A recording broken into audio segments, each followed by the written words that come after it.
Bismillahirrahmanirrahim. Alhamdulillah wa masih diberi nikmat, mugi-mugi saged istiqomah ngaji manfaat barokah fitini wa dunya wal akhirah. Bismillahirrahmanirrahim. Qauluhu wa syaraitu wujubil qisasi arbaatun. Nah, ini membahas masalah qisas. Qisas itu adalah hukuman yang mana pada seseorang yang telah menghilangkan nyawanya orang lain atau membunuh. Jadi misalkan Zaid membunuh Umar, nah itu nantinya ada hukuman qisas. Nyawa balas nyawa.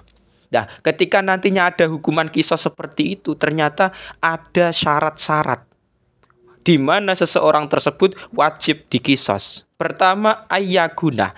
Rupane yen to ana sapa alqatilu wong kang mateni, ana iku baligun iku wong balek. Akilan tur ingkang duweni akal. Syarat pertama, seseorang telah membunuh Umar misalkan. Itu wajib diqisas ketika orang yang membunuh itu orang yang balik dan punya akal. Jadi artinya ketika Umar ini dibunuh Zaid itu bukan orang yang balik, misalkan umur 2 tahun. Maka Zaid tidak bisa dihukumi qisas. Atau misalkan sudah balik umur 20 tahun, tapi orang gila, nggak punya akal, juga nggak bisa kena hukuman qisas. Jadi hukuman qisas terjadi ketika pembunuhan tersebut adalah orang yang sudah balik dan orang yang punya akal. Itu syarat dari orang yang membunuh. Wa alla yakuna lan yen to ora ana sapa qatil, ora ana iku walidan iku wong tuwa lil maktuli maring wong kang den pateni. Sing kedua adalah ketika nantinya pembunuhan tersebut bisa dihukumi wajib qisas. Syaratnya orang yang membunuh tidak orang tua. Jadi nantinya ketika yang membunuh adalah orang tua, yang dibunuh adalah anak, maka tidak ada hukuman qisas. Tapi tetap nggak boleh, haram. Jadi orang tua membunuh anak misalkan, dibacok terus mati. Itu tidak ada hukuman qisas. Cuman tetap hukumnya dosa, mau. Sing ketiga wa alla yakuna lan yen to ora ana sapa al maqtul wong kang den pateni ora niku angkasa iku luwih kurang minal qatil tinimbang saking wong kang mateni. Oleh angkasa mau bikufrin sebab kafir aurikin utawa budak. Jadi nantinya maktul, orang yang dibunuh itu statusnya tidak lebih kurang dari qatil, orang yang membunuh. Lah, maksudnya apa? Ono kalane memang orang yang dibunuh itu kafir atau statusnya adalah budak. Lah, itu nantinya qatil, orang yang membunuh, tidak ada hukuman qisas.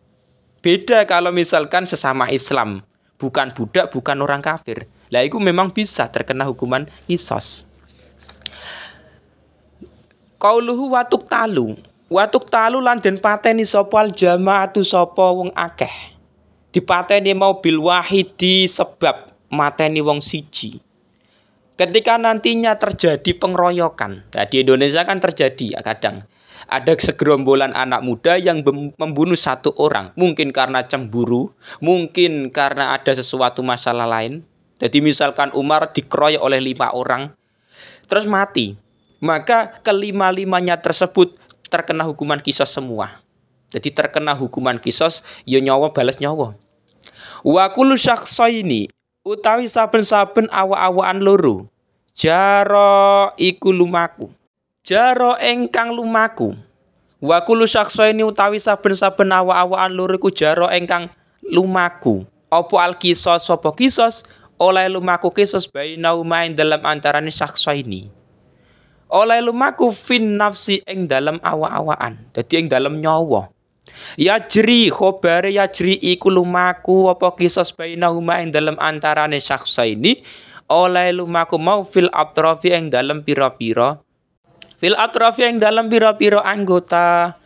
Ketika dalam pembunuhan sendiri itu terjadi hukuman qisas pada 2 orang, lah iku juga berlaku pada hukuman atraf. Atraf iku anggota.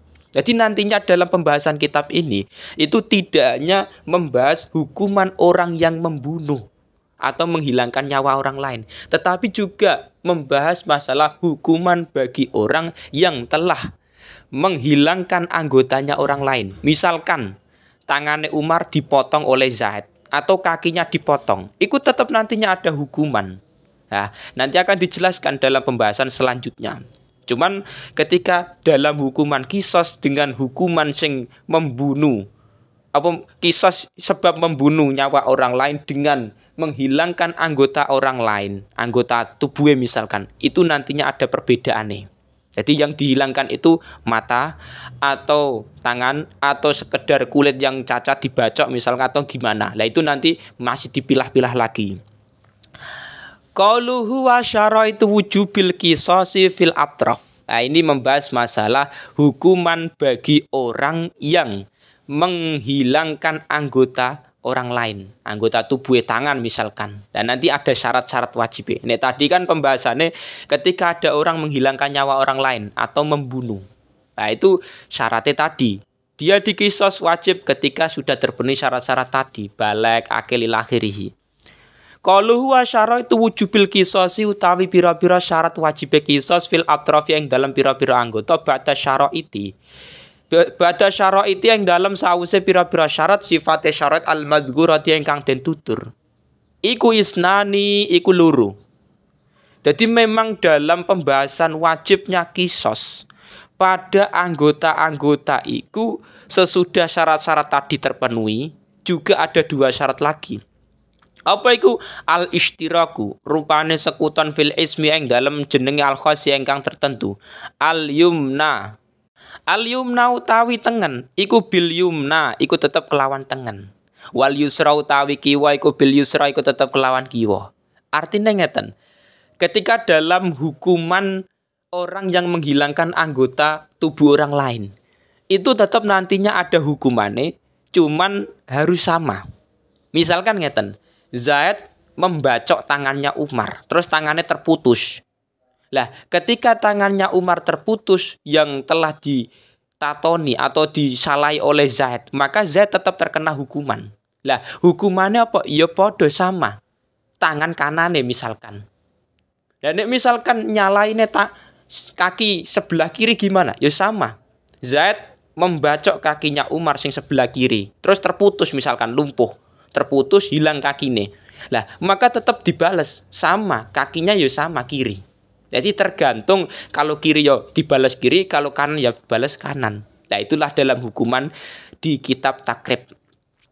Terus juga ada syarat lagi, wa ala yakuna lan yen to ora ana.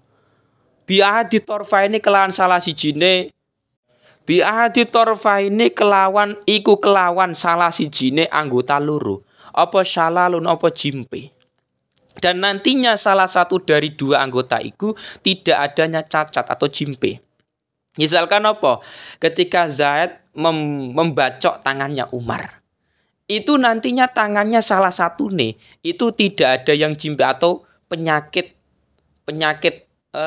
salah satu penyakit tangan nih, coro Jawa itu jimpe, salal. Jadi ketika nantinya kok ada penyakit ini, ya nggak bisa dihukumi kisos orang yang pelaku iki mau. Tapi tetap nggak boleh, haram. Meskipun tidak ada kisos misalkan, ada syalal. Tangannya Umar ada syalal, terus dibaca oleh Zaid misalkan. Meskipun toh tidak ada hukuman kisos untuk Zaid, tetapi tetap hukumnya haram membacok tangannya orang lain. Wa kullu udwin utawi saben-saben anggota ukhida ingkang den alap apa kullu udwin min mufassalin saking ros-rosan, min mafsilin saking ros-rosan. Iku fafihi mongko iku tetep ing dalam udwi al qisas utawi qisas.